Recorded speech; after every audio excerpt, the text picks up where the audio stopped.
Hi, everybody. Hi, welcome to what the fuck? Wednesday. Today we have hello, Lori. How are you? Today we have the Carnegie Deli massacres or murders, as I call them. And this case is a little bit crazy to me because of where it took place. So, is anybody familiar with it? I mean, we've all heard of Carnegie Hall, right? The Carnegie Deli it was established in 1937. It's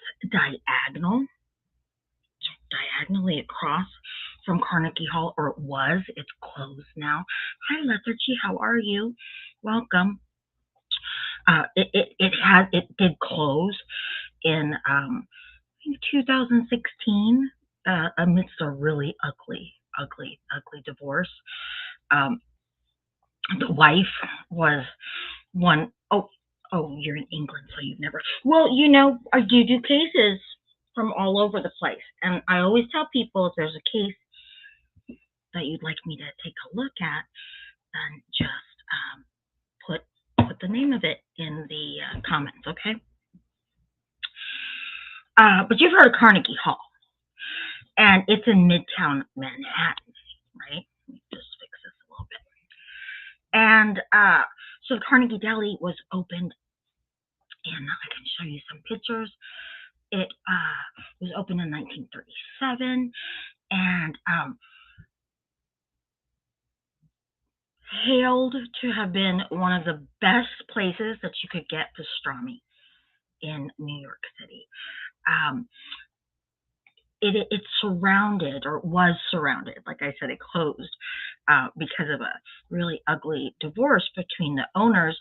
The wife allegedly discovered that the husband was having an affair with a hostess, and not only giving her money, but giving her recipes so that she could go start her own place. So, there's a divorce, and I don't know if the wife got it in the divorce settlement, but she decided to sell, and she had some offers, including from a former employee who wanted to buy the place, and she said no and shut it down. So the Carnegie Deli is no longer there.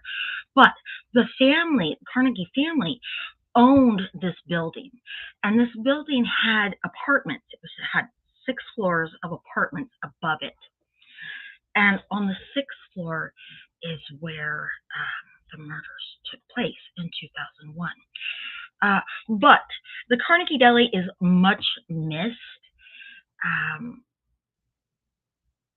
Very, very, very popular with musicians and actors, stage and screen, because it is in the heart of the theater district in Manhattan, Midtown Manhattan, they call it, and all over the walls. Oh God, that's one. That's their pastrami sandwich, if you can believe that. I mean, I wouldn't even know where to start with that. I love pastrami, but I wouldn't know what to do with that. Okay. There's one of their menus, and so you can see all over the walls. They're just filled with headshots from actors and musicians. I see the guy that played, I think it's Peter Falk that played Columbo. I can see him there. I even see somebody from Sesame. Oh, Lethargy, like I said, I wouldn't even know where to start with that sandwich. It's just, yeah, I think you would, right? You would take the bulk of it out, and then buy a loaf of bread on the way home. You'd have sandwiches for a week. Yeah, there was even an actor from Sesame Street I saw on the walls. There were some politicians that used to go there. Very, very, very, very, very popular place. But in May 2001, there was an actress named Jennifer Stahl. I left it, Lori, I believe it closed in 2016. I, of course, left my notes upstairs. But let me see. When did the Carnegie Deli close? 2016, December 31st, 2016. It closed after almost 80 years in service. And like I said, it's alleged that it closed because of the owner's divorce. No, it was, so, Lori, it was established in the 1930s. I believe it was 1937. So the kind of the official statement that they put out was that it was closing over a gas leak. I don't think that that's what it was. I think I believe the divorce. I believe the divorce theory, that it was a nasty divorce. Because even if it was a gas leak, you're in the heart of Midtown, which is just a huge, that's a huge draw for tourists that come to New York. And you're diagonal, you're right across the street from Carnegie Hall. So it's not like they're just gonna not ever fix the gas leak, right? The gas leak has to be fixed, especially when you're in that populated of an area. You can't just say, well, there's a gas leak in that building, so we're just gonna close it and leave it. No, you can't do that. So I think that's maybe what they put out there, but like I said, I believe the divorce. I believe the divorce theory. But yeah, I believe it was 1937. Yep, 1937 is when it opened, and it closed in 2016. So in May of 2001, as I said, there's apartments above the deli. Can you imagine living above a deli? I think you'd be starving all the time. And Jennifer Stahl was an actress. She had tried her hand at stage. She'd had a couple really, really, really minor roles. Matter of fact, her IMDb profile has, I think, 6 parts, and 5 of them don't even have names. It's like girl in the corner over here, girl wearing the purple sweater to the left. But one of her roles was in Dirty Dancing. And I don't know, I have seen Dirty Dancing many, many, many times. And I don't know if it's just because, hi, Ronnie. I don't know if it's just because I've been looking at so many pictures of her and getting ready for this case that she looks really familiar to me. But she does look really familiar to me, especially from Dirty Dancing. So they said she was talented.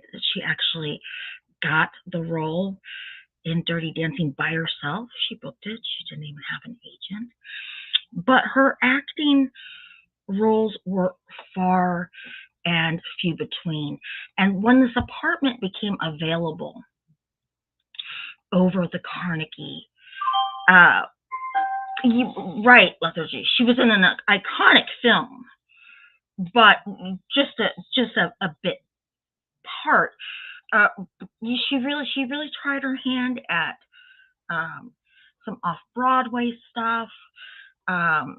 Well, and I think probably if you're an uh, struggling actor or actress, I think you'll take a job anywhere you can get it, right?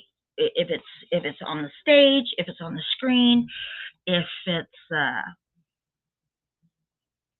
a big part or no, not even a speaking part, I think you're going to take it. And especially living in New York, which is a very expensive city.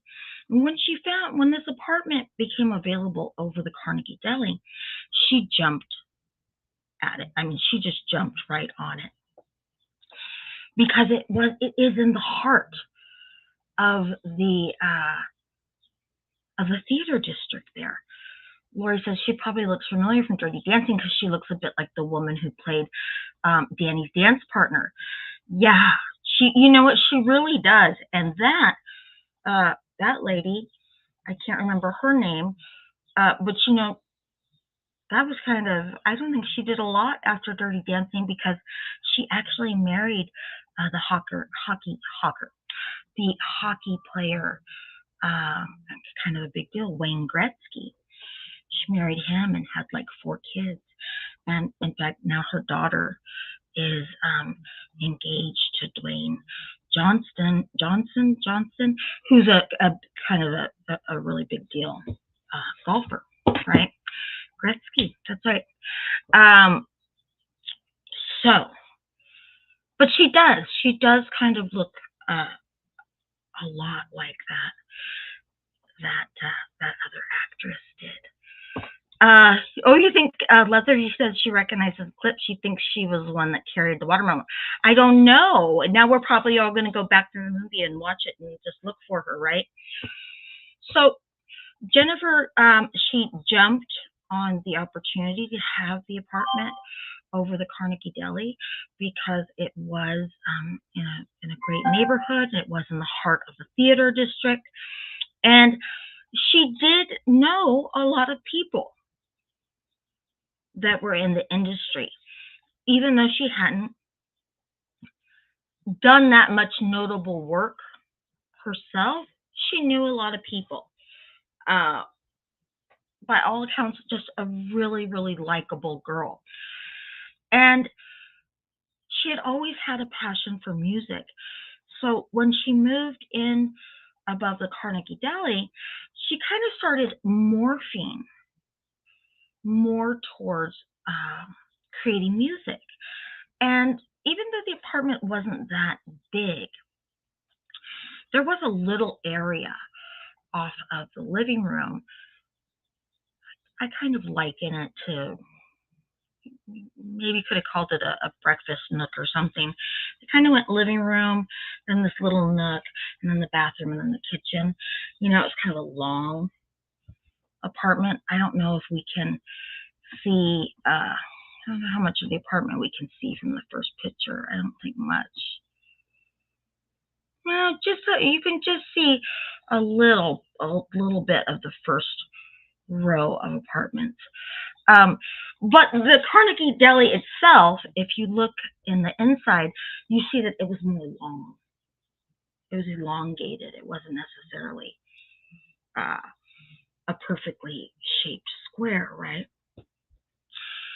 Kind of enter, and then you just go back.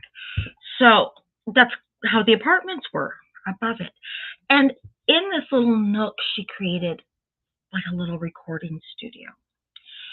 And she had some different equipment and, of course, microphones and recording equipment and, the synthesizers and the soundboard.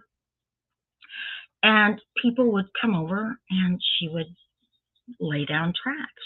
She would record stuff with some of her friends and acquaintances from the industry.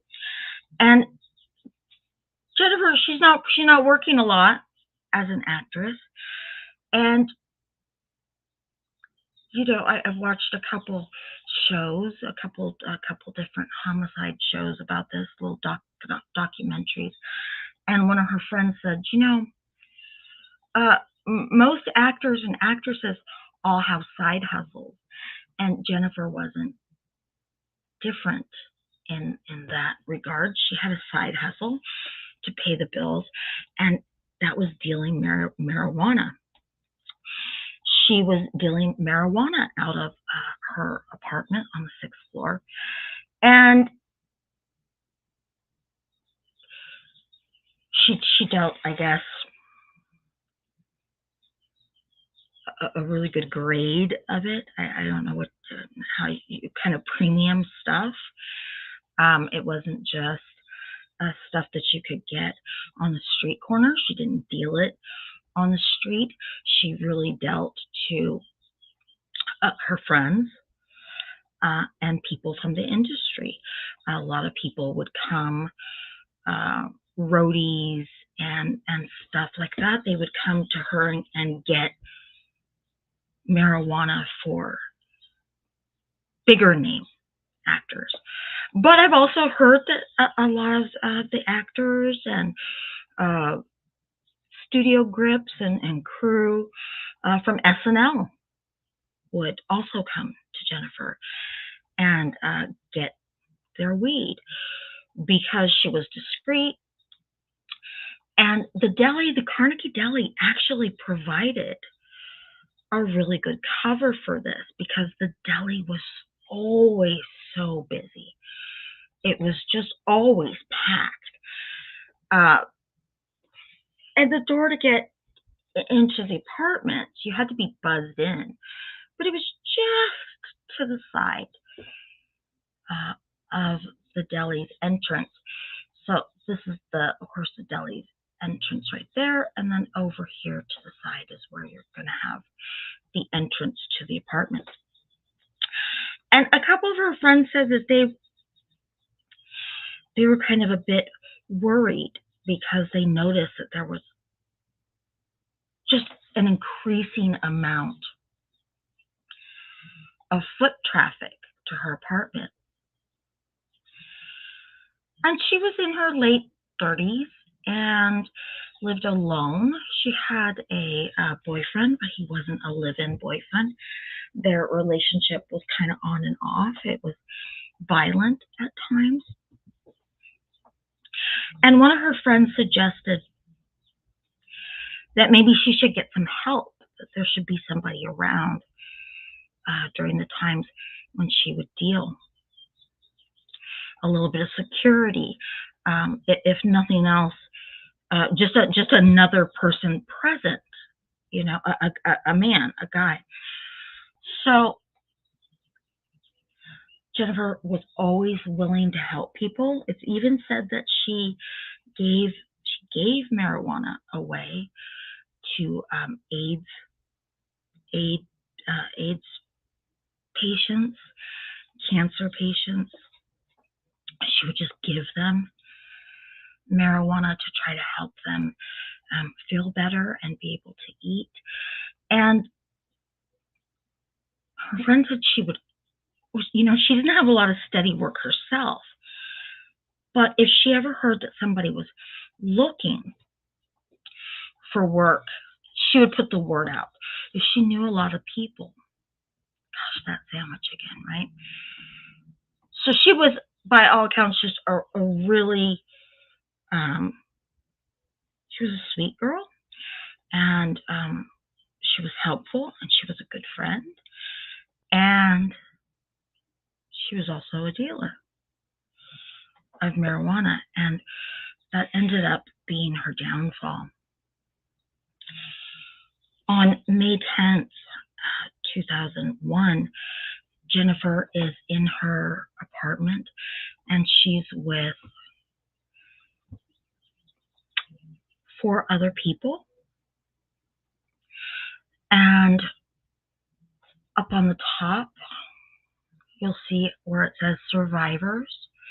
You'll see Anthony and Rosemond. And then over under deceased, you have Jennifer and Charles. They called him Trey. They're on the top. And then on the bottom, you'll see the guy with the shaved head. His name is Stephen King. No relation to the author. And he was a guy that was a bar manager, and he also helped to manage at a health club. He was, his girlfriend was, they were expecting a child together, a baby, his first baby, and he needed money. And so Jennifer employed him to be at the apartment with her for security, if you will. So May 10th, 2001, all of these people are at Jennifer's apartment.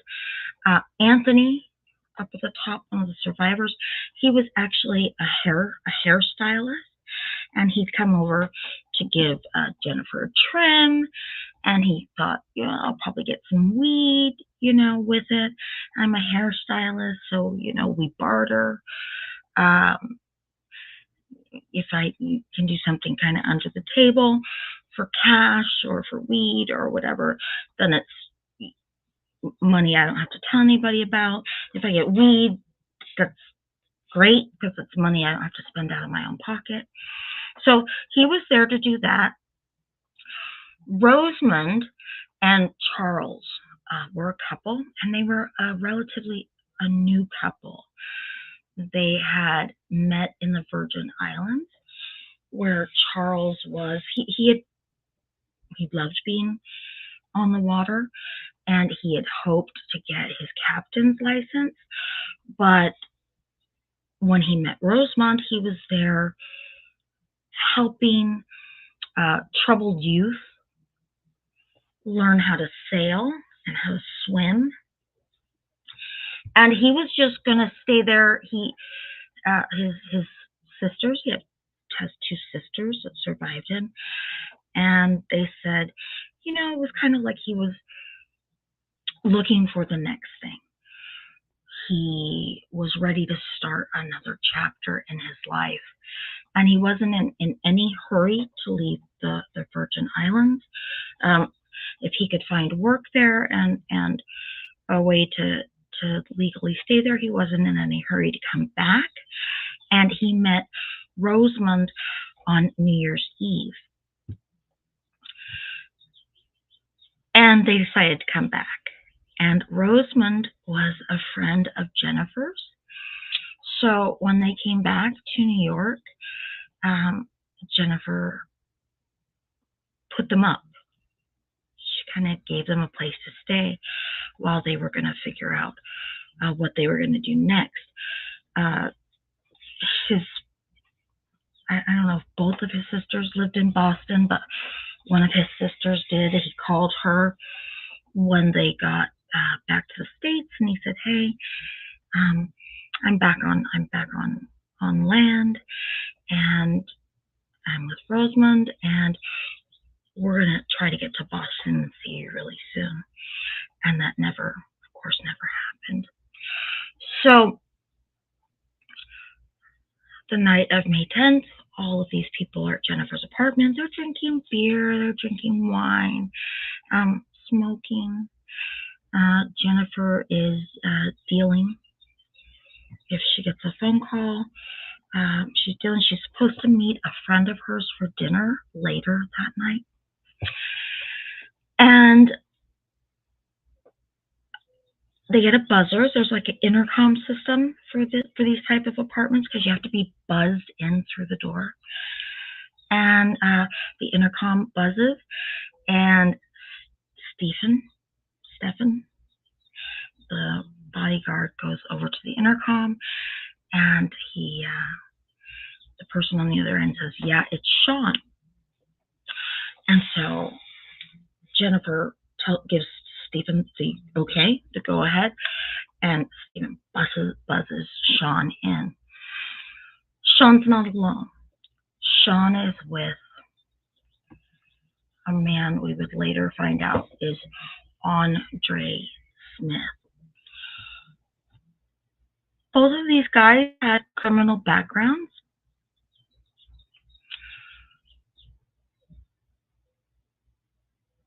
Probably how they knew each other. I don't know exactly how long they had known each other. They were both 29 at the time.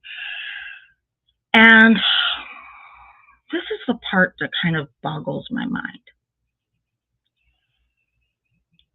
Allegedly,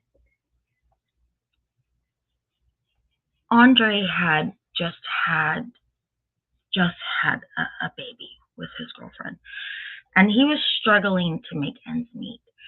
And he was someplace with Sean about 2 days prior to the murders, and he was complaining about not having enough for his daughter, not just having a hard time buying diapers, and diapers are so expensive, and blah blah blah. And Sean says, "Well, I know how we can make some fast money." And there's a white girl that's dealing weed in Manhattan, and she's not going to put up a fight. There's no weapons or guns or anything at her place, and we'll go. We'll take what we want. We'll get in and out, and it's not going to be a problem. And how about get a job? How about that?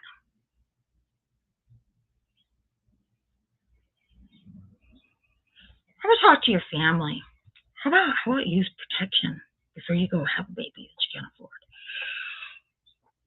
Why is it the first thing that comes to their minds? Sean Sally suggests, yeah, let's just go rob this lady. And that's okay with Andre. What exactly? What exactly? I guess is what they're talking about the criminal mentality. Because I can't imagine if I was struggling in some way and I was talking to a friend, though I don't think either one of these two considered each other a friend. But if I was, going on and on about how stressed out I was about money, I can't imagine a friend of mine going, "Well, I know somebody we can rob," and me going, "Sounds good." I just can't imagine. Well, so a lot of times, so Lori says, "Well, yes, but on the other hand, if she'd not already been breaking the law, they would have maybe not had a reason to go to the house." And Sean Sally most likely would have never met her.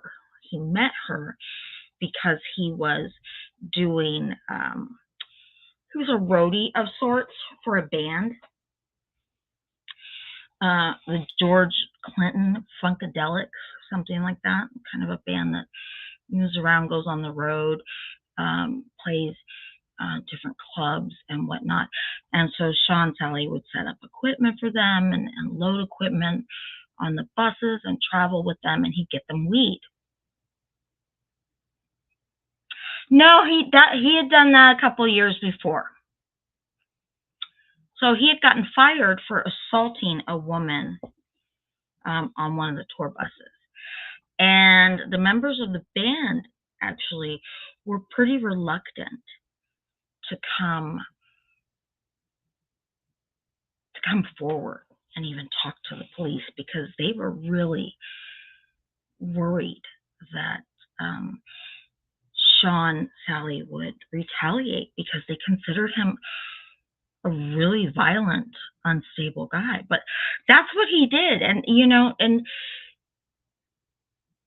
weed is legal now in a lot of states, including New York. Became legal in New York in 2021. But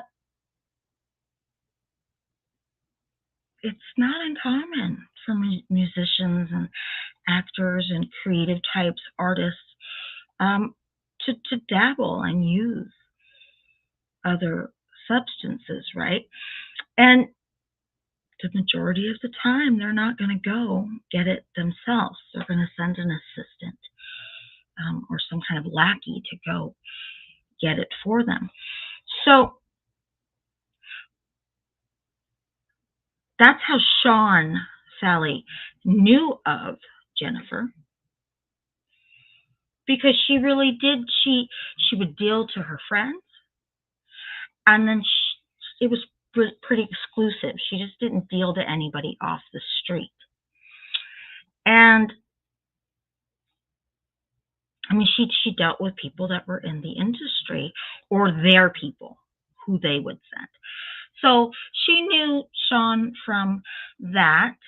Um, and like I said, one of her friends who bought weed from her was very concerned and said, I really think, you seem to be doing a lot more business lately, and I think that you should have some kind of security. And Jennifer kind of laughed it off. I mean, she did end up having one of her friends kind of play that role for her, right? But when her friend first said to her, I'm feeling kind of nervous about this. You're getting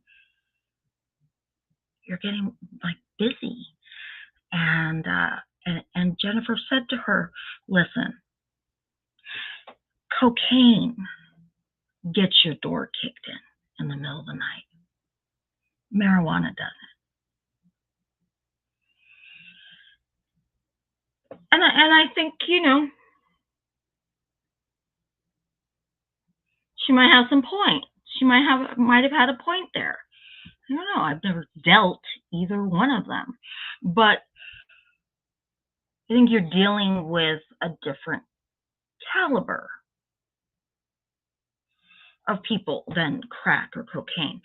But understand this, it is a thing in these circles. I think you would be surprised to know how many dealers actually get robbed for whatever they're dealing and all the cash that they have on hand, because you're dealing with, maybe a seedier element, and if you're doing something illegal, chances are you're not going to go to the cops. So it doesn't pose a very big risk, I guess, to these criminals, right? But Jennifer, she felt relatively safe in what she was doing. And as I said, she did know Sean Sally from when he was coming to buy weed for the band that he worked for. And Sean was out of work and had even mentioned it to Jennifer. And Jennifer said, "Look, I always try, I know a lot of people. And I always try to help anybody that's looking for a job. So why don't you put a resume together for me? And I'll give it to a friend of mine." And right, Lester says, "I suppose you can't pay for drugs with your credit card." Probably not. So there's a lot of cash laying around, right? I would imagine you got to be pretty careful with where you're putting that cash too. I don't think you can just walk it into the bank. No, Lori said makes her wonder how much she had. So the officers, when they responded to the scene, I guess she had jars of different kinds of weed, maybe different strains, maybe different types. I don't know, but they were in jars, which I guess kind of smart. Would probably help mask the scent a little bit. But I don't know exactly how much. The officers did say that these two chuckleheads right here did miss when they took Jennifer I'm kind of jumping ahead of the story, but when they took Jennifer to the studio area to get weed and cash, they did miss a black briefcase that was on the floor, and that had 6 pounds of marijuana in it and $1,800 that they missed.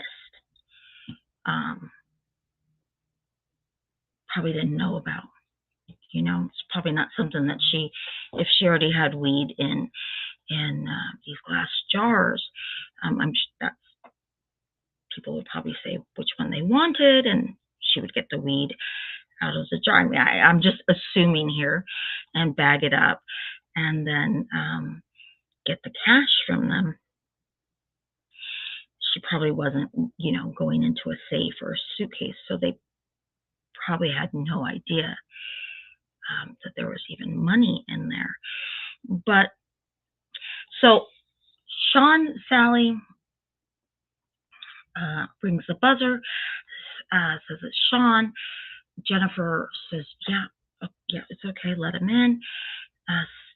Stephen buses them in, and there was only one security camera in the building. It was on the 2nd floor, but you had to go up each set of stairs to get to the next level. There wasn't an elevator or anything like that.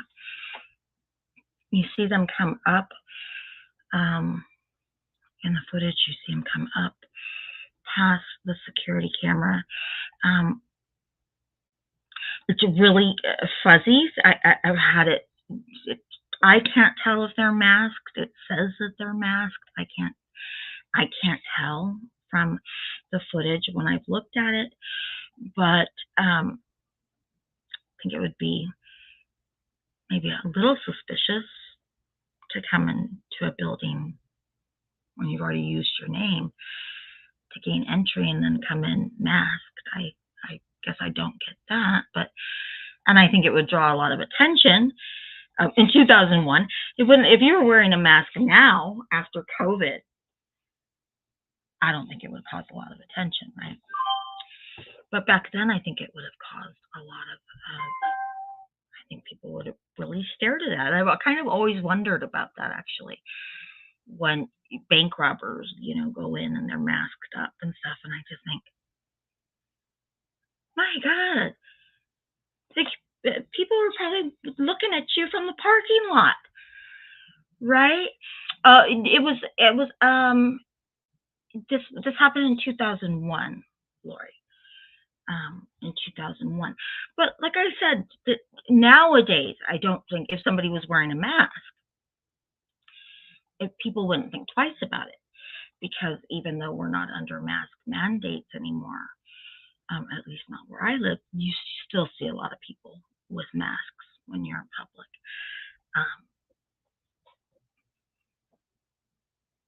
But not when I'm at the bank.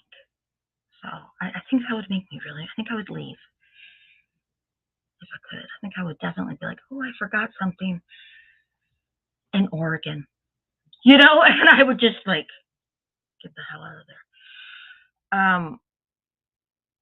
Yeah, not something I want to live through. But I think that I think it would be strange. But as I said, I've looked at the footage. I've seen it a couple of times, and I can't tell because it's very grainy and it's in black and white. And they certainly weren't looking at the camera. They were just coming up the stairs and then onto the landing to go up the next step. When they knock on the door, of course, Stephen was already waiting for them, and he opened up the door to let them in. And Sean was the first one. And as soon as Sean kind of gets through the doorway, Andre Smith is right behind him. And they immediately let everybody know that it's a robbery, and they're here. They want the weed and they want the money, and they're making people get down on the ground. They had weapons. They had duct tape. They made everybody but Jennifer. They made everybody but Jennifer lay down on the ground, and they duct taped their hands behind them by duct taping their wrists together. And then Sean Sally took Jennifer into the studio area to get cash and weed. And the survivors, which were Rosamond and Anthony, said that they heard Jennifer say,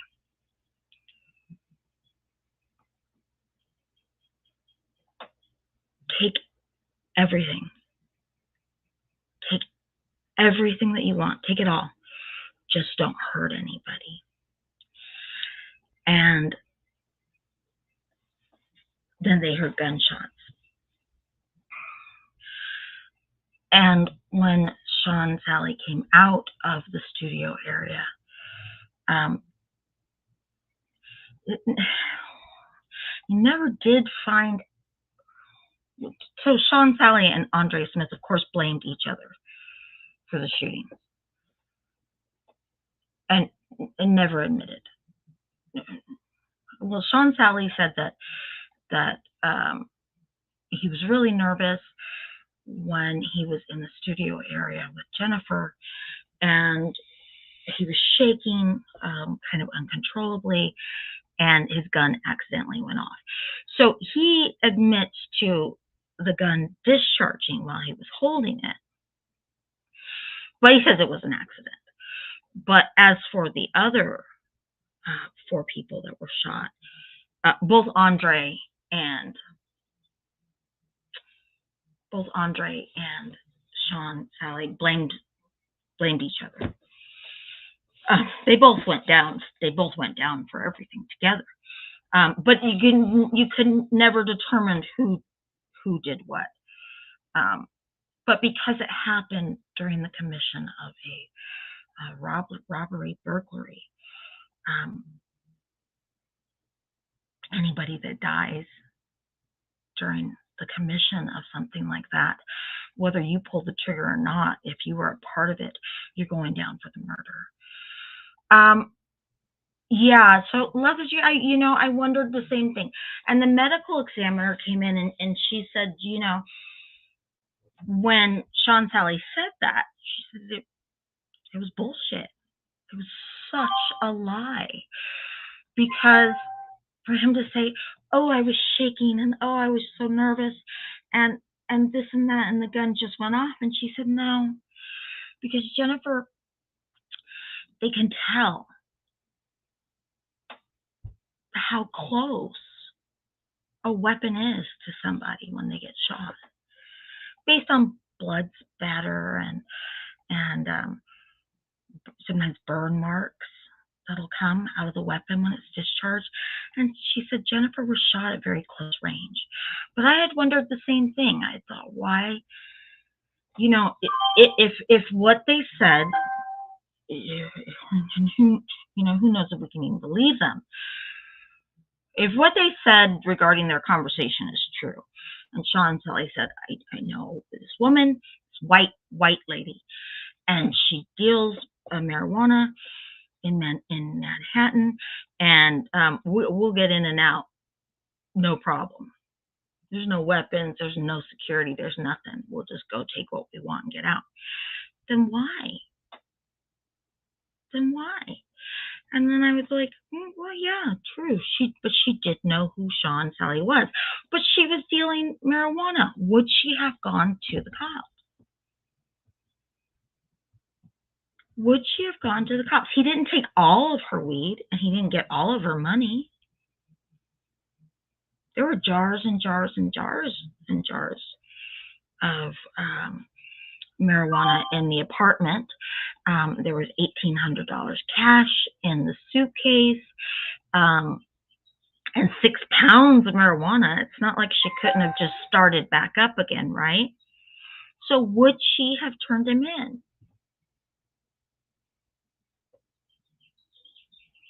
I think probably not. I think probably not. I think she would have been shook up. I think it would have definitely shut her business down for a while. I think she might have moved, might have gotten some security and a gun, but I can't see why she would turn them in. If they would have left. Hi, Mary Lou, welcome. If they would have left,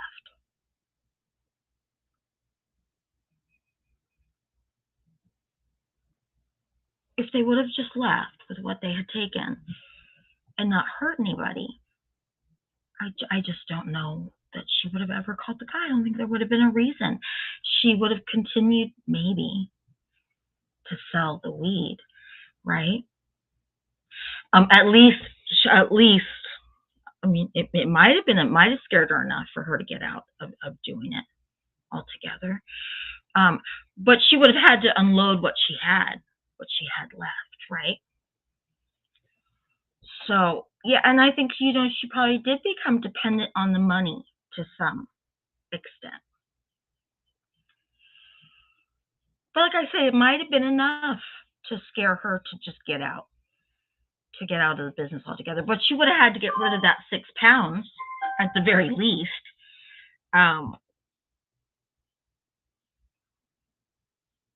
If nothing else, is for some moving money to get out of that apartment. I don't think I could stay in that apartment if I was her. Would you? But she was shot. They were all shot in the back of their heads.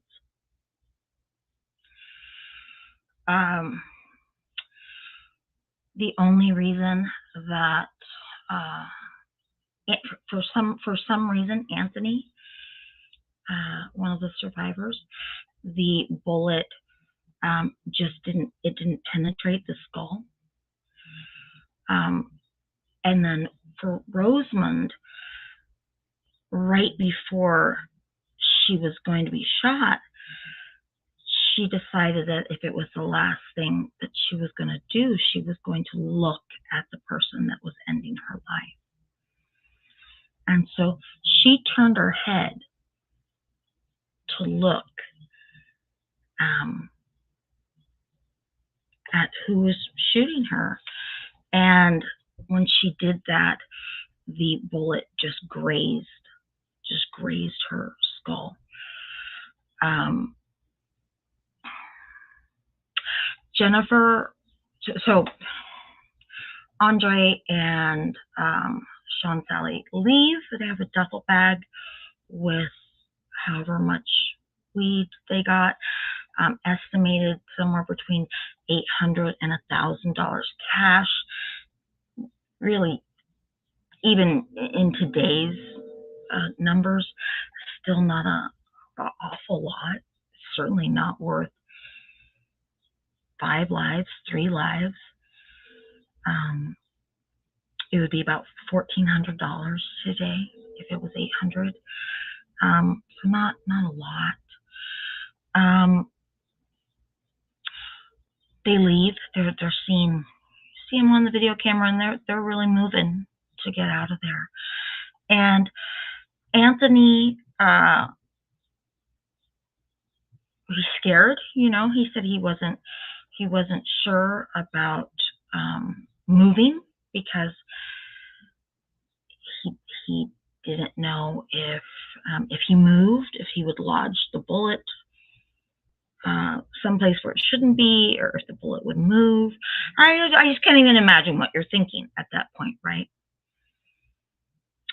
But he does get the duct tape off of his hands, and he gets to the phone. He calls 911 and says that there's been a shooting and tells them where they are. Rosamond, at this point, she still has her hands duct taped behind her back, but she gets up. She had tried when Sean Sally and Andre Smith first rushed into the apartment. She actually had jumped up and tried to make a run for the front door. And Andre Smith grabbed her and pulled her back inside the apartment. So after they leave, that's what's on her mind, is that door again still. And she manages to get up and get out to the front door, but she's dazed. I'm quite sure she's in shock. And so she's just kind of standing at the top of the landing when the officers arrive. And the officers, as they're coming up the stairwell, they can hear a woman on an upper floor. And it sounds like, the one officer said, it sounds like she was definitely going through something.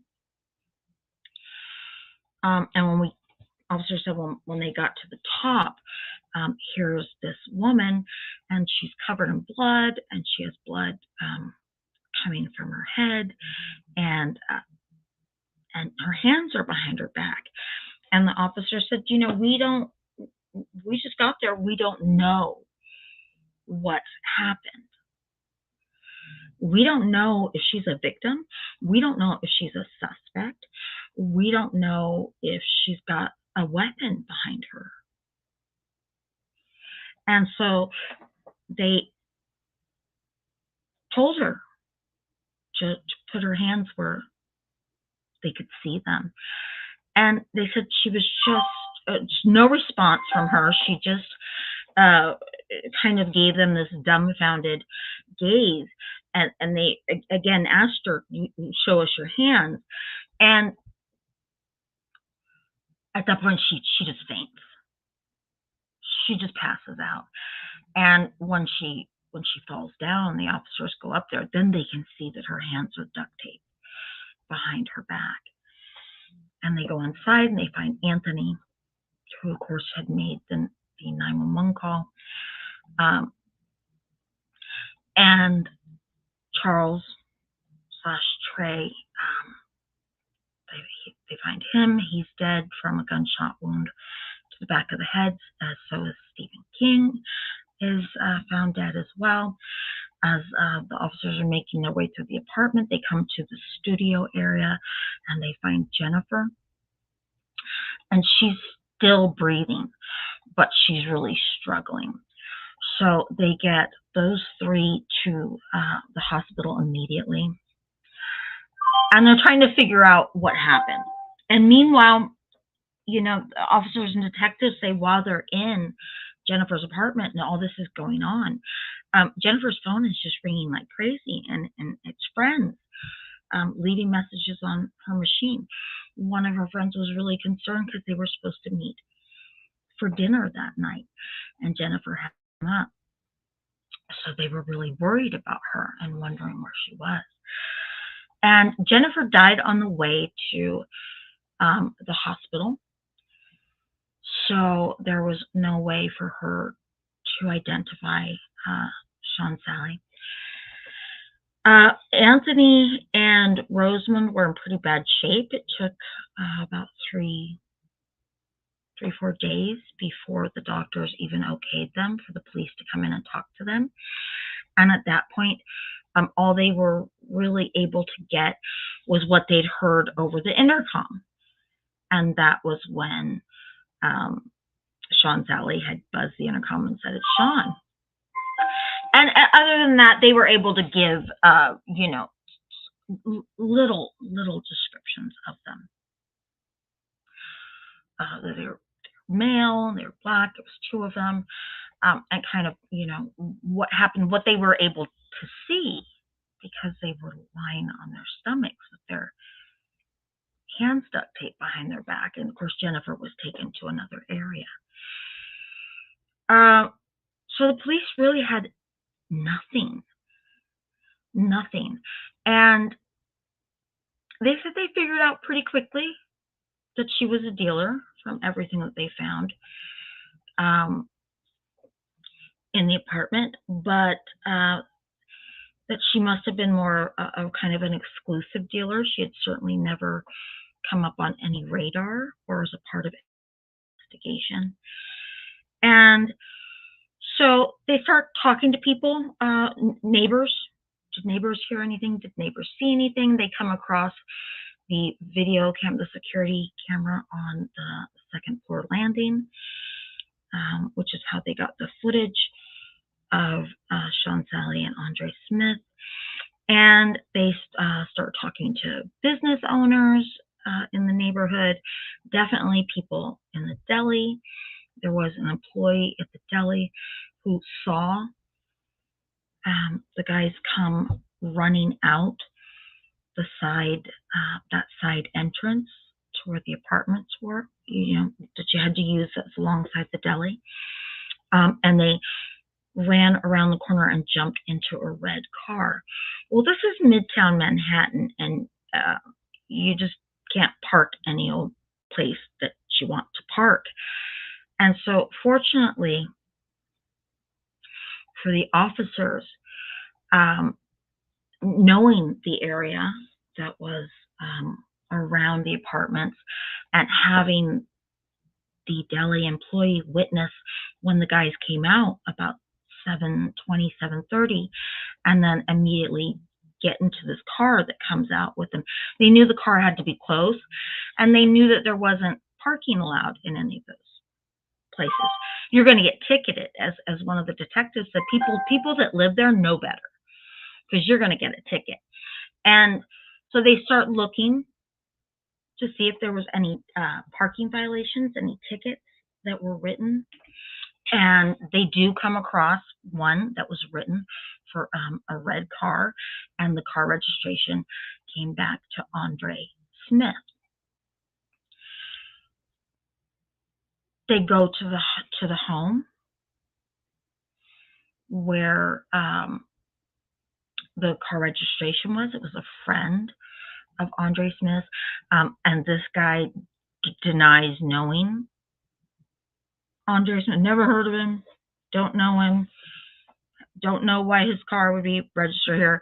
And they start looking around, and they don't find any weed or money or any sign of him. But the guy who's renting the house looks like he could possibly be the second suspect. So they decide to take him in, and they find out he's on parole. They picked him up in New Jersey, and it's not far from New York. It's just across the bridge, right? And he had an alibi. He said he had been refereeing a basketball game at a school. And they called the school, and sure enough, he had been there. But when they went back through the alibi and matched up times, they thought that it was possible that he could have finished that game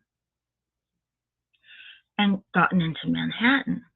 But just thinking that, and just having that be that there was a possibility, wasn't enough to book him. But he had admitted that he'd been in Manhattan, and because he was on parole in New Jersey, he would have had to have permission from his parole agent to leave New Jersey. And so they called his parole agent, and the parole agent said, hold him on a parole violation, because they were worried about letting him go. They were worried that he could call. They didn't really know anything about Sean Sally yet, but they wanted to talk to Andre Smith, and they were worried that if they let this other guy go, that he would call Andre Smith, who might take off. They might never find him. And they had gone through this guy, when they booked him in, they had gone through his wallet, his pockets, everything, and they did find a little piece of paper in his wallet with the name Dre on it and a phone number. And when they asked him, who is this? Because you said you didn't know Andre Smith. And the guy is like, I don't know whose number that is. So, very, very, very suspicious. Oh, you don't know the guy whose car is registered to your address. And now you have a piece of paper. We're looking for Andre. Now you have a piece of paper with the name Dre with a phone number, and you don't know how that got in your wallet. Oh, okay. They call that number and they manage to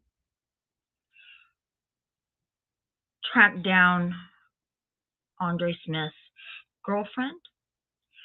And by this time, they had realized that Andre Smith had had a criminal background, and it involved robbery and burglary.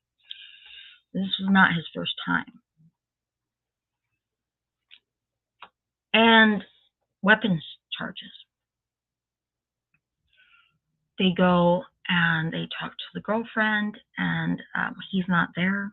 They don't make any contact with him, but they tell the girlfriend, they leave their cards, and they say, we need to talk to him to clear this up.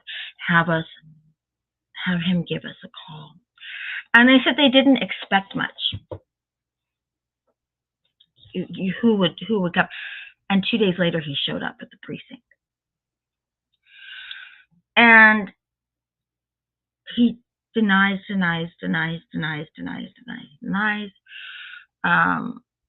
No, he wasn't. Even when they show him the parking ticket, copies of the parking ticket, no, wasn't me, not my car, don't know what you're talking about. Denies. And one of the officers said that,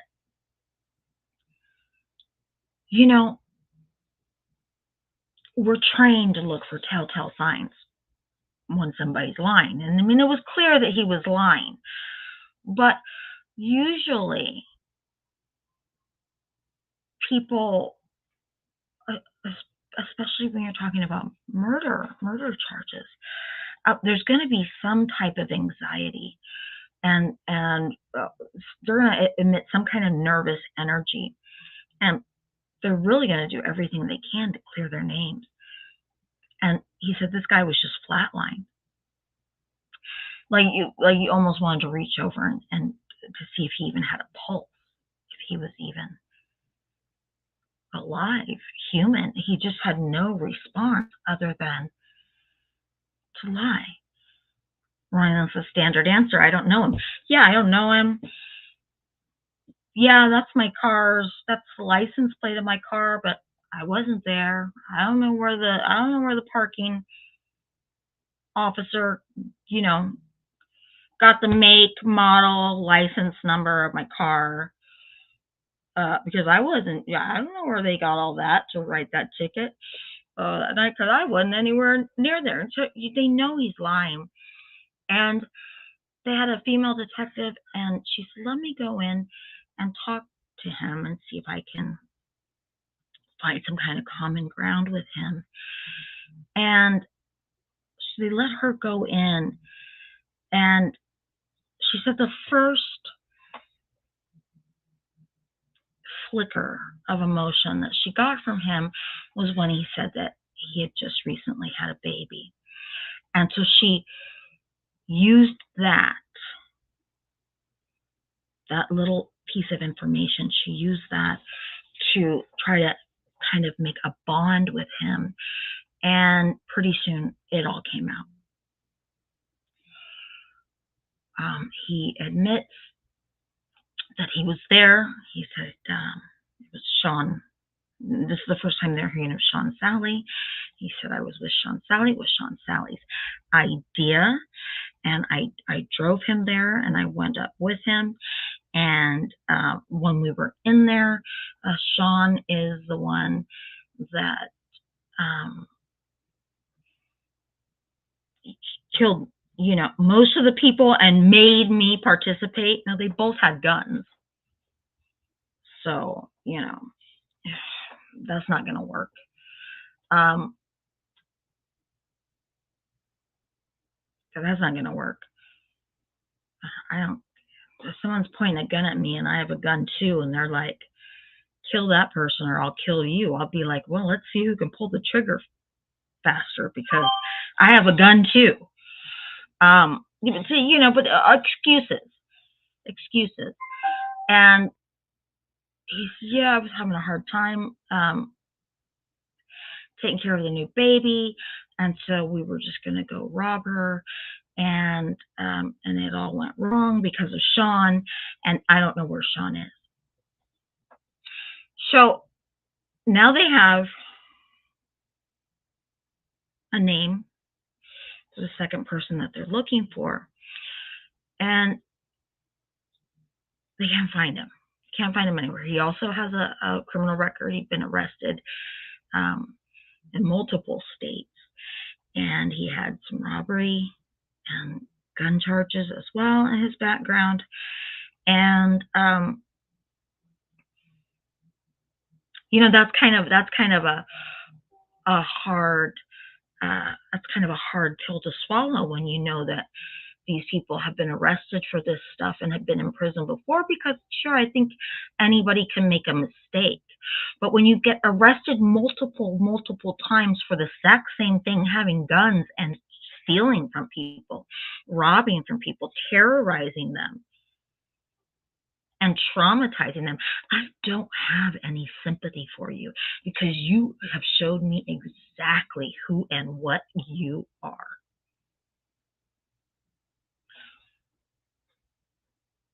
One time, maybe it was an accident.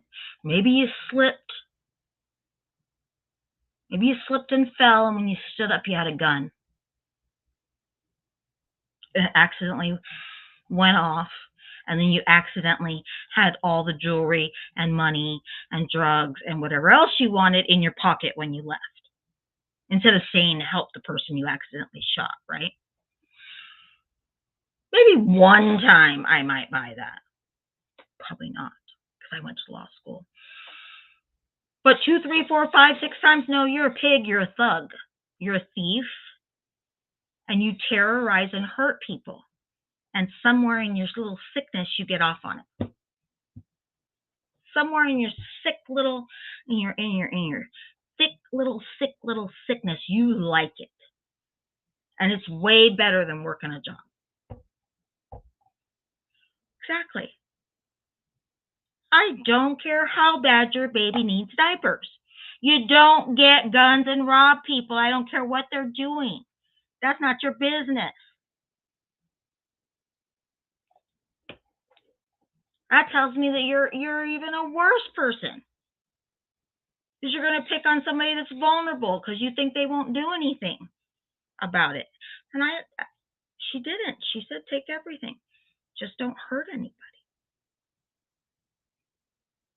But this wasn't the first time. And, the 4 or 5 times that they were each arrested separately for this exact same kind of stuff before. He didn't have a baby every time that he needed diapers for, so I don't buy it.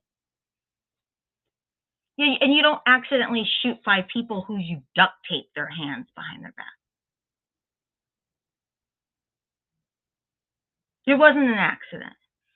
You don't accidentally shoot somebody that you accidentally duct tape their hands behind their backs to make them even more vulnerable.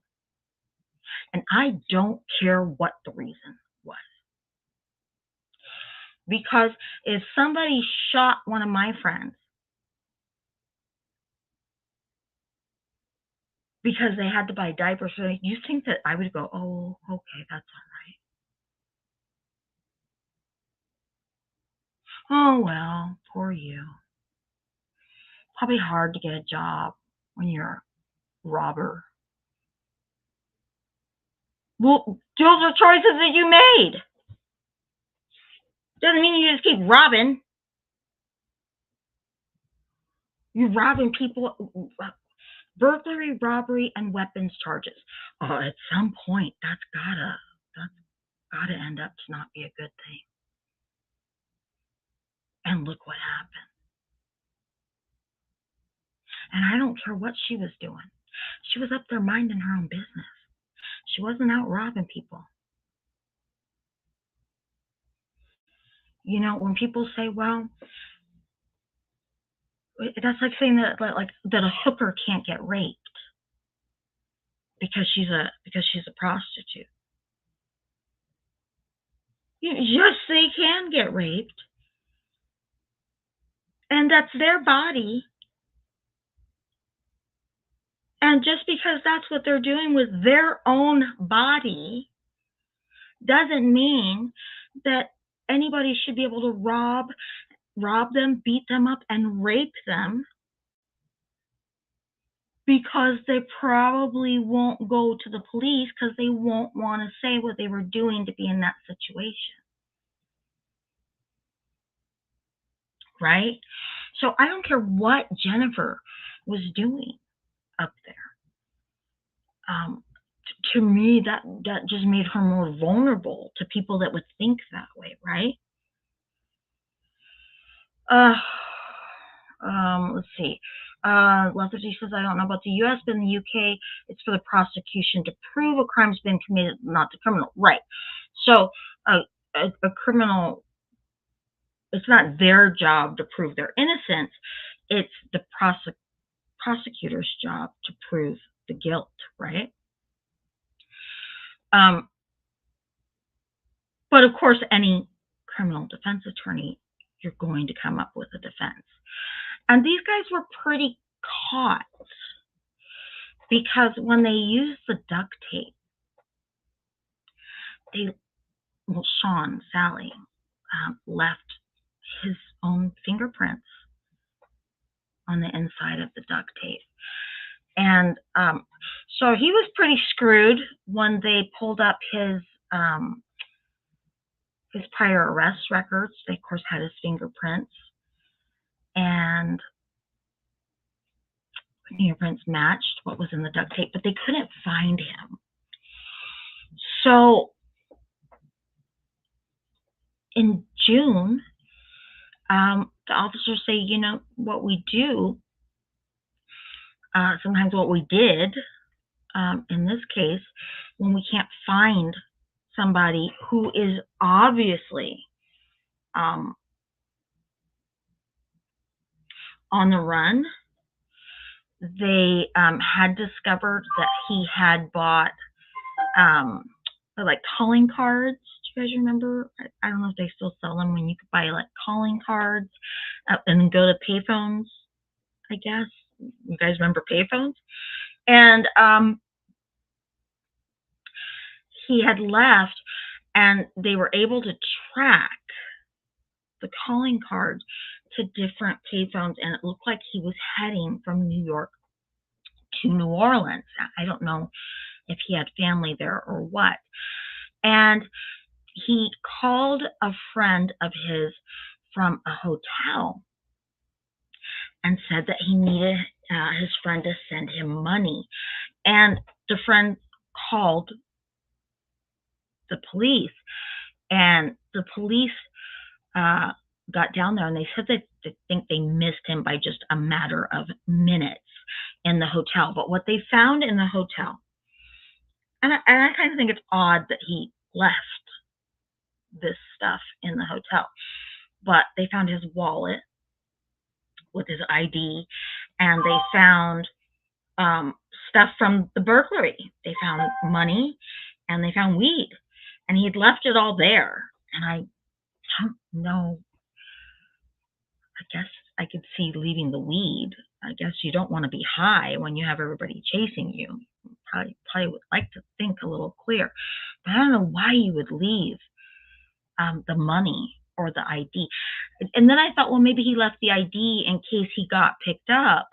It would take them a while to figure out who he was, because they'd have to have a reason to fingerprint him, to take him any place to fingerprint him. And without any ID, and if they weren't sure of who he was, or if he didn't do anything, what are the odds this guy is going to stay out of trouble? No. He didn't go on the run so he could live a straight and narrow life.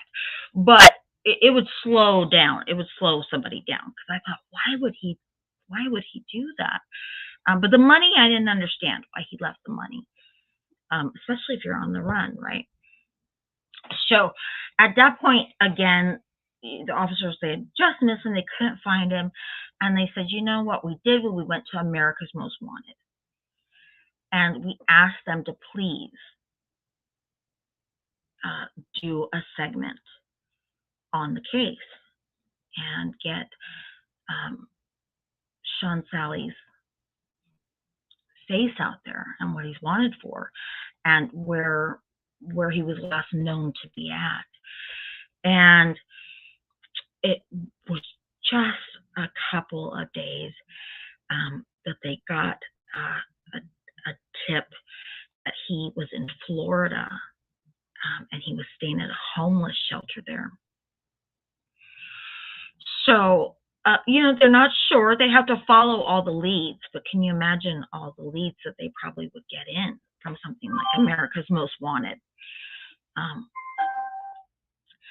And a lot of those leads don't lead to anything, but they did send a detective to the homeless shelter in Florida, and the guy just, what he did, he just went in and he sat and just waited at a table there. And he said he was just there just a couple hours, and Sean Sally comes walking right in. And as soon as Sean Sally lays eyes on this detective, he was in plain clothes, but he knew. He took off. He took off running. And they hunted him down. They had a dog after him. He got bit by the dog, and they got him. They wrestled him into custody, and he was charged with. He was immediately charged with 3 murders and fleeing. Taking off. And then they extradited him back to New York. Now, this was in July 2001, and we all know what happened in September of 2001, and that was 9/11. So, 9/11, well, it changed everything for everybody everywhere, right? But especially in New York, and it pushed the case. It prolonged them being able to take the case to trial. When they did get it to trial in May of the next year, as I said, both Andre and Sean were pointing the finger at each other. And so they couldn't try them together. They had to try them separately. But the prosecutor was really, he was really mindful about how much pain the families were in, the families of the victims, and the 2 surviving victims were very traumatized. And he said, I didn't want to have to bring the family members back for 2 trials. I didn't want to have to bring the surviving witnesses back for 2 trials. I wanted it to be over for them. I wanted them to have some closure. And he said he was really lucky that they had a really good judge on the bench. And so what they did was they tried them separately in the same courtroom with 2 different juries, so that the juries got the same testimonies and the same evidence at the same time, so that it could all be over with. And he said it got a little bit tricky at some time. There were times we had to get one jury out of the room because there were things that we couldn't allow one jury to hear, because they were only to be focusing on their one defendant. And neither one of these guys had been convicted yet, right? So they had to, he said, we had to make sure that we were really careful with what each of the juries heard, because he didn't want the case to get thrown out, or to have, if we got a conviction, to have it reversed because of something we had done, some legal but technical mistake that we had made, that brought on a conviction that wasn't allowed. Juries are given instructions on what they're allowed to consider, and even if they hear, so here's the thing: let's say you're on a jury, right?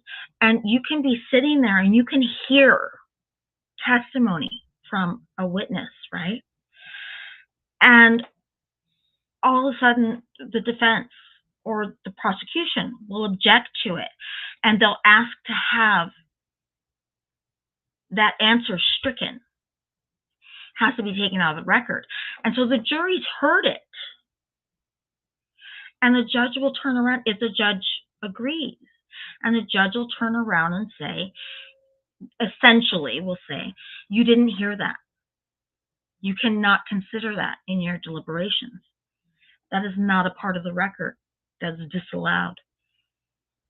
You cannot talk about it. You cannot think about it. You cannot use it. Whatever it was. You can't use it to make up your mind about this. So yeah, you want to talk about confusing. And then they're given instructions before they go in to deliberate, and they're told what they can talk about, what they can't talk about, what they can consider, what they can't consider. Both juries were out for 2 days and came back, and both of them were convicted because they couldn't prove who shot who.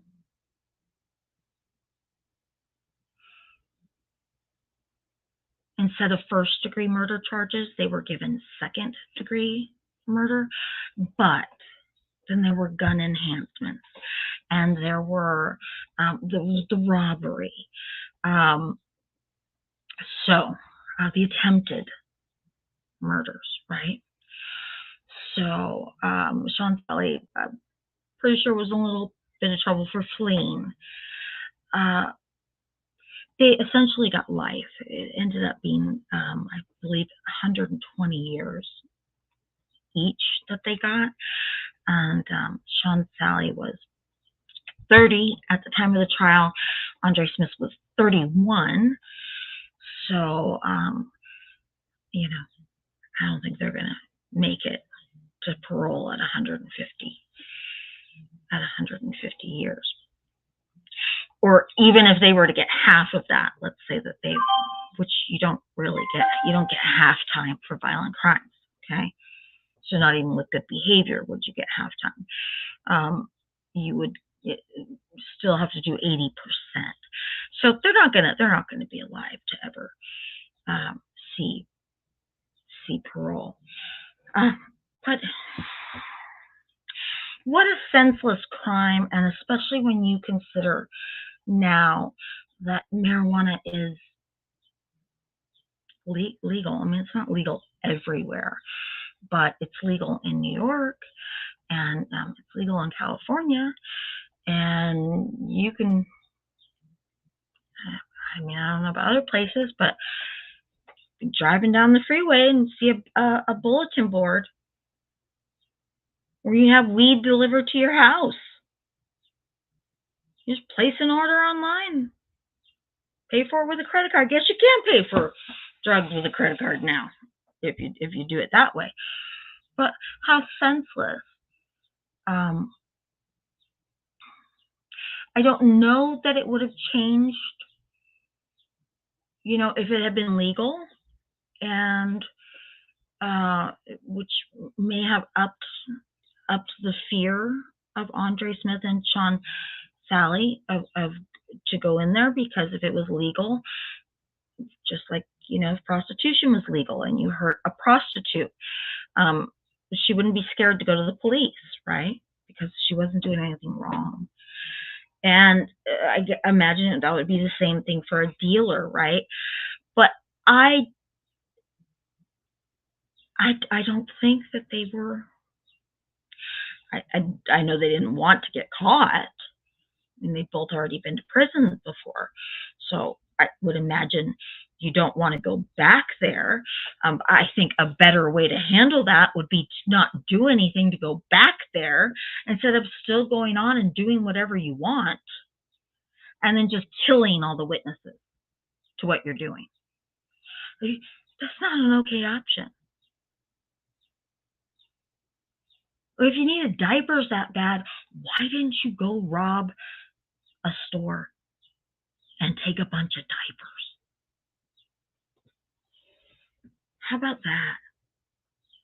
Go to the store and fill up a grocery cart. Just both of you, just fill your carts up with all the diapers and formula and baby wipes and baby food that they can handle and just run like hell for the front door. I mean, that was the excuse. These diapers. She wasn't selling diapers.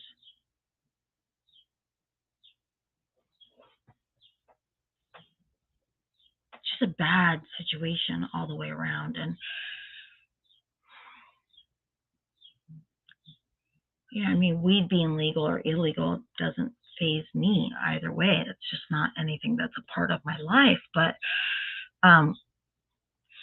I just don't think, like I said, prostitution's not a part of my life either. But I think if you're doing something and you're doing it, and whatever you're selling, whether you're selling ass or you're selling weed, if you're selling to consenting adults, I don't think it's anybody's business. And it's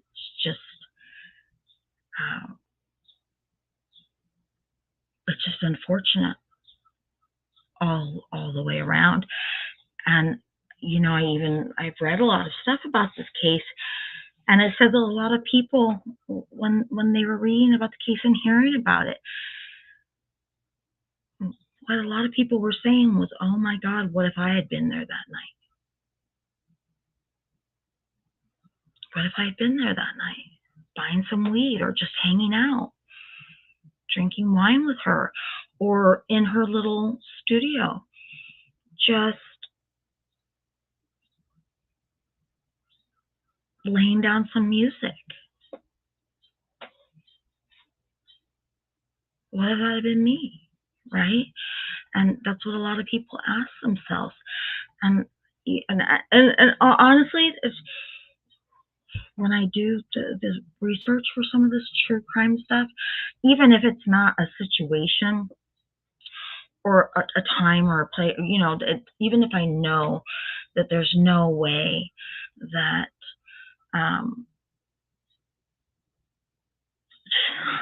I would be in a dealer's house, or there's no way I would be out on the street selling my ass.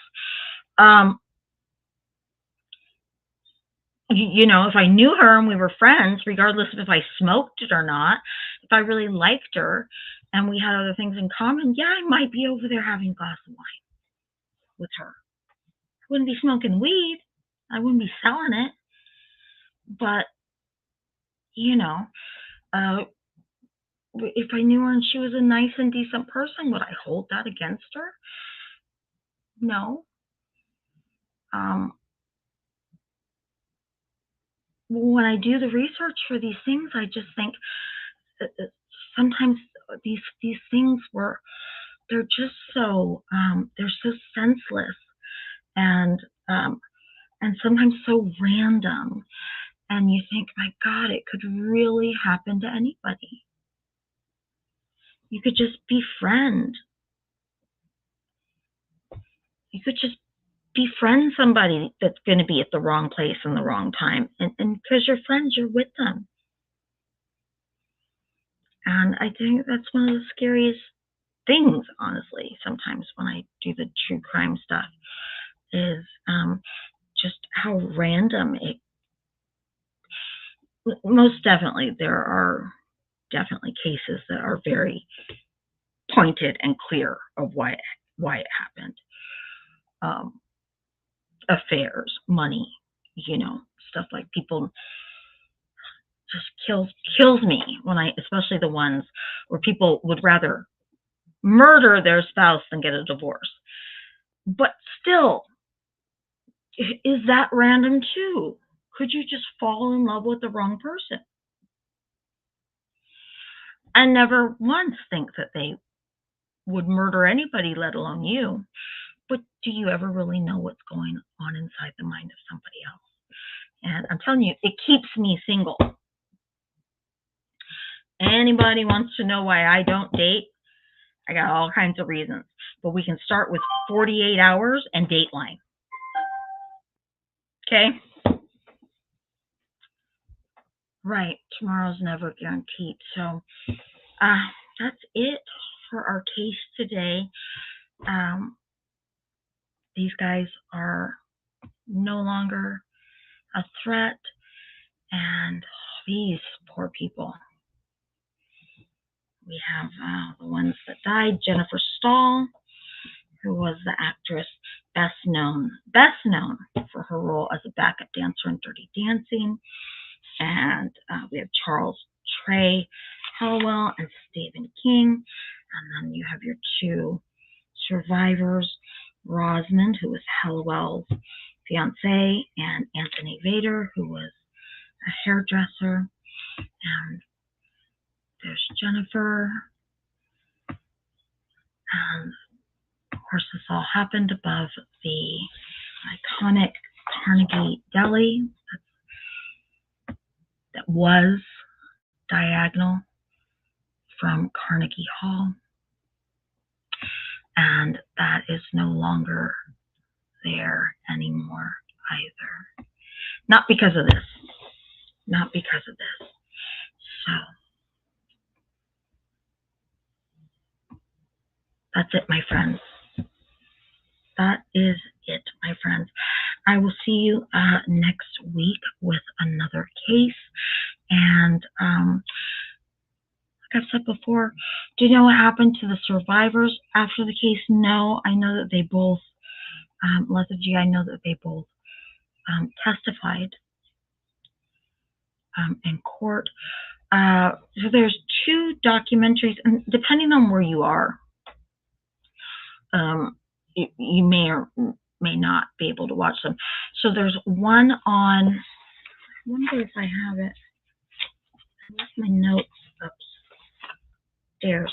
So on Netflix, but Netflix is funny too, because sometimes depending on what country you're in, that really that determines the content, right?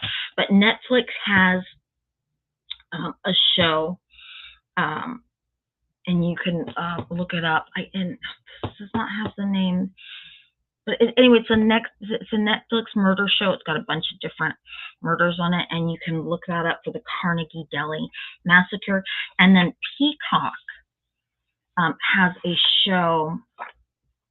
Oh, it's driving me crazy. Maybe I can pull it up on my phone. On Peacock, there's a show. It has a bunch of different homicides, but episode 2 is hold on. Oh, so Netflix's series, if anybody's interested, is called Homicide, New York's Finest, or New York's first installment, The Carnegie Deli Murders. And then on Peacock, it's a different series. Like I said, it's got a bunch of on Peacock, it's called New York Homicide, and there's 2 seasons of it, and it's episode 12, The Carnegie Deli Murders, New York Homicide. And I think that second one I said, I think Oxygen plays that too if you can get the Oxygen Network. Okay. Yeah, Leather G. There wasn't a lot on YouTube about it, unfortunately. That's kind of what when I go through. You're welcome, Mary Lou. That's like a go-to for me. I was kind of disappointed. I mean, kind of disappointing that there just wasn't a lot about it. Some little shorts, some little maybe 7 to 10 minute shorts, mostly focusing on Jennifer. And I looked all over for the America's Most Wanted episode 2 because I wanted to see that. I liked America's Most Wanted. I don't know if it's still on. I liked them. But I couldn't find that either. And usually it's like YouTube's a really good go-to for me when I find a case. Especially if I can find like the docu series, the docudrama. I really love those. I love it when they take it and they fluff it up a little bit and I can really get into it with some actors. Oh, Leather G, thank you. But then I love if I have a good docudrama, that I can just kind of almost like a Lifetime movie or something, right? That I can kind of sink into.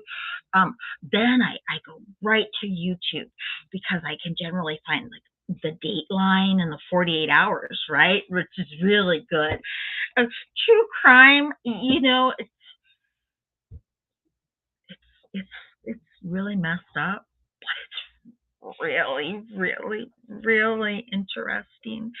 And I've always been a true crime person. I always have loved. I love it. I can watch it for hours. And there was probably, I don't know, probably like 15 years ago or something, when I was really peaking at it. I was really, really addicted to it. And you can go on YouTube sometimes and find people that have put together the playlists. And I mean, I'd be so happy when I could find one that had like 30 episodes of 48 Hours or Dateline. And I didn't have to move, right? Just one crazy story after another. And I loved it. But I was a little disappointed that I couldn't find more on YouTube about this. And really because I like to be able to tell you guys where to go look for some stuff too, right? Because it is interesting when you can go look up stuff on your own. But there was a lot of stuff on the internet, a lot of different things that you could read, a lot of different little articles, and a few of them have even come out really recently because of this new Netflix series. And I think Netflix does a really good job with their stuff like this. And kind of puts these kind of cases back into the spotlight. So I enjoy Netflix too, and Discovery, and a bunch of them. And then for some people that might have, you guys ever heard that show? I Almost Got Away with It. I don't have that channel, which is shocking because I have a lot. I always say I have streaming channels for the life I want, not the life I have, but I have a lot of them. And but I used to love that show. I Almost Got Away with It, and Who the Bleep Did I Marry? I love those ones. And apparently if you have the streaming channel, or it's available, or you can find it where you live, because content's different based on different countries too. I guess there's a episode about Sean and Sally on the I Almost Got Away with It. So look for that. Thank you guys thank you for joining me. If you have cases that you want me to take a look at, leave them in the comments. And I will see you next week. Keep your eyes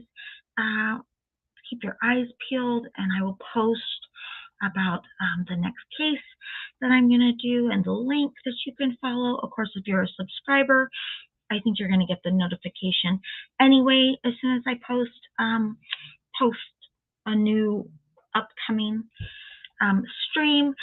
If you like this, please like it. And thank you. I always appreciate you spending your time with me, okay? And I hope I never let you down.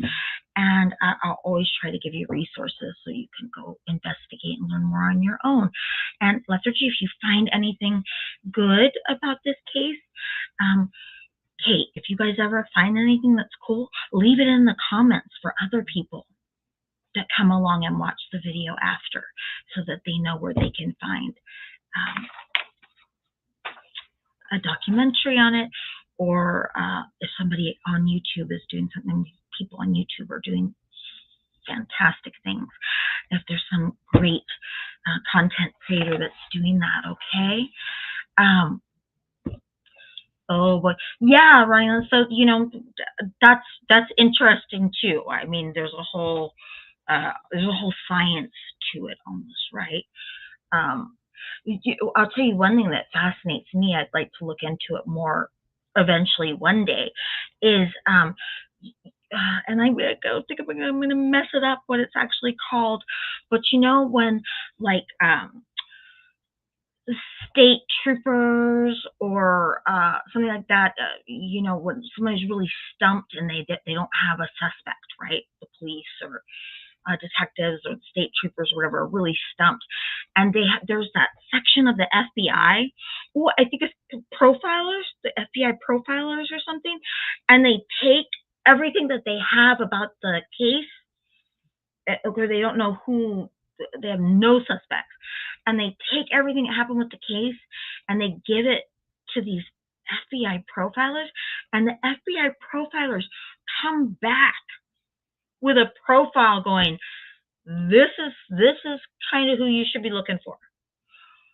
It's a man or it's a woman, and it's in this age group, and with this kind of education, and it's probably married, and it's like, I'm like, what? How did you get that? So I wish they would do like a show on how those people figure that stuff out, because that's fascinating to me. Thank you. Leave me cases in the comments, and I will see you here same time next week. New crazy case. Okay. Bye, everybody. Have the best day possible. Stay safe. Goodness, that's the way I need to end every one of these.